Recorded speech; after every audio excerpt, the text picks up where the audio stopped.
Morning all, Pewsily here. Apologise I haven't had any videos up for a while, but I've been waiting on some cards to come through in the post. Like literally been waiting like 2 weeks for stuff to come through, it's ridiculous, but I just didn't want to do any videos with proxies in them, so got all the cards through now, so I'm hoping today to get a few videos, like this video, trade binder video, and maybe a duel later on as well. But anyway, we'll just jump sort of straight into it. This is a tour guide Fabled. I'd just like to start off, I know in the sort of walk and talk video I did, I mentioned that I wouldn't want to use Tour Guide and Fabled again, and I've changed my mind because Tour Guide's really good. I did run like a build without Tour Guide in them last week or the week before, and it's decent. It's really good still. It's exactly the same as it was before. It synchro spams like crazy. I think it went like 4-2 or 5-1 or something, but I just love the extra layer that Tour Guide brings to it. It's quite hard to explain what Tour Guide does for the deck. It's sort of on your first turn is a large reason to run it, because if you play Fabled anyway, you'll know that on the first turn you don't always do a lot. You'll sort of you can't synchro spam if you're going first, because you just risk getting Dark Hold or something. So this allows you to drop a beat stick to apply pressure straight away in the form of Leviathan Dragon. So you drop a 2500 beat stick, and just like I say, you're applying pressure straight away. It also helps you top decking. If you top deck one of this, then instead of just like, if you top deck a Chower, that's such a bad top deck. But if you top deck a Tour Guide, you're just like, oh yay, beat stick, and it's like just normal summoning, like something the same size as a Stardust Dragon. It's amazing. On top of that, it allows you to deck thin and search and things as well. So you can like pull through bad hands, and you can sort of customize your hand a bit with the Sangan you can sometimes get out and stuff. So I'll just sort of run through the deck and explain it as I go. So 3 Tour Guide to start off with. It's dark, so with all the lights that Fabled provide, it meshes nicely. It's like I say, you can grab a Sangan or a Kushano, or even another Tour Guide if you need to.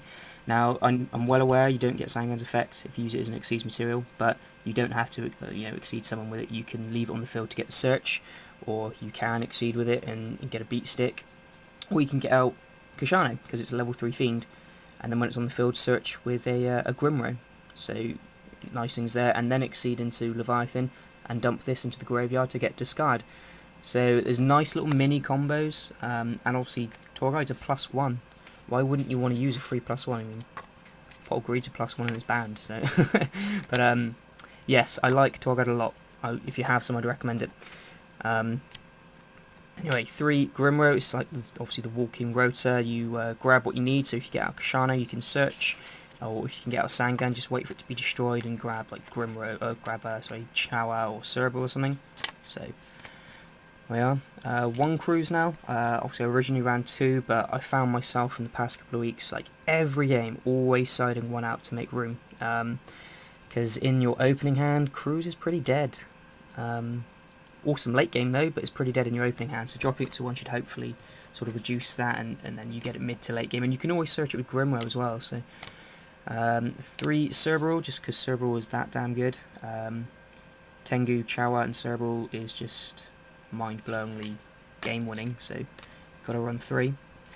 And 3 Chower, because Chower's awesome. And then it's your own little mini, the Tricky.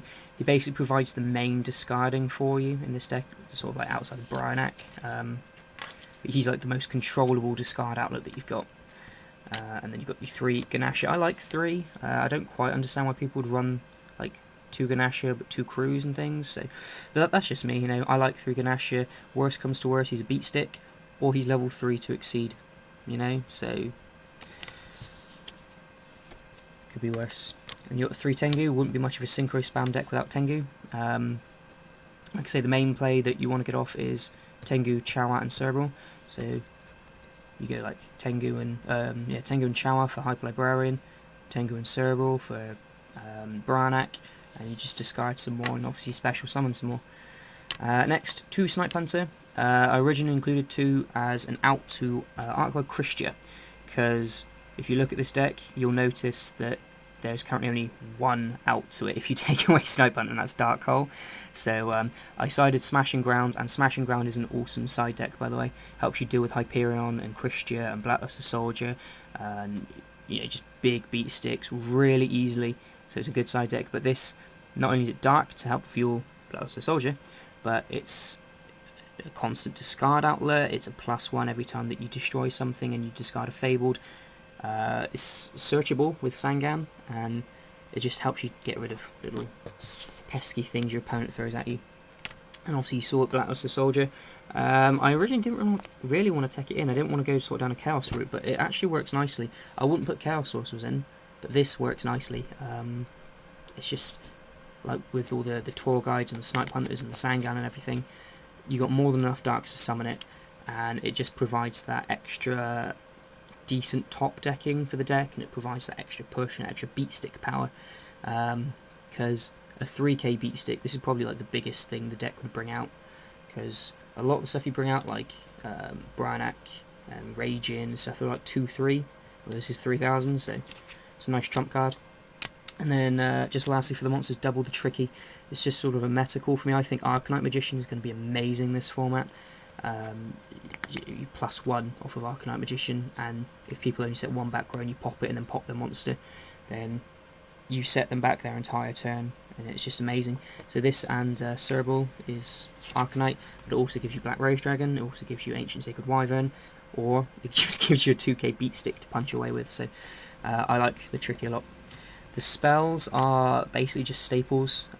With card destruction, I know Dark Order coming out next month, and I will definitely take it out when they do, but at the moment it's good, although I do side it out a lot, I guess, especially against things like Agents and stuff, because you don't want to fuel their graveyard for Hyperion, so it's quite an easy one to side out. But other than that, spell lineup is just all staples. Sucks that Avarice is at 1, but the deck works just fine with it at 1, considering you only ran 2 anyway, so Mind Control is obviously always good. It's not a lot you can say about the rest, it's just staples, Moving on to the traps, they're all chainable. You've got 3 Reckless Greed. I was never a big fan of Reckless Greed, like I said in my the one where the Italian Nationals was won by Fabled, he ran 3 Reckless Greed. I'm running it for different reasons now. The main reason is that with this, you should never ever minus with it anymore. The only reason you should minus is if you're going to take game that turn. If your opponent MSTs this and you chain it, you don't minus. They lose their MST, you draw 2, and you lose this and 2 things, so it's like a 3 for 3.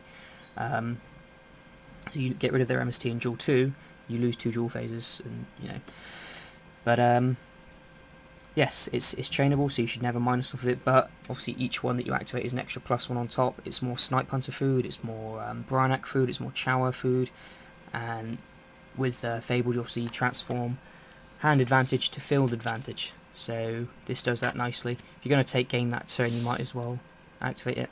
And these are the last 3 traps to make it a 40 card deck. I like Double Mind Crush and Dust Shoot. I think it's just so troll-tastic, it's amazing. You could drop the Mind Crushers though for like Solemn and Torrential or something like that, but I like it as it is. But then I like to play risky, so that's it really. For the extra deck, it's basically the same as it has been before, but with 2 Leviathan Dragons in there.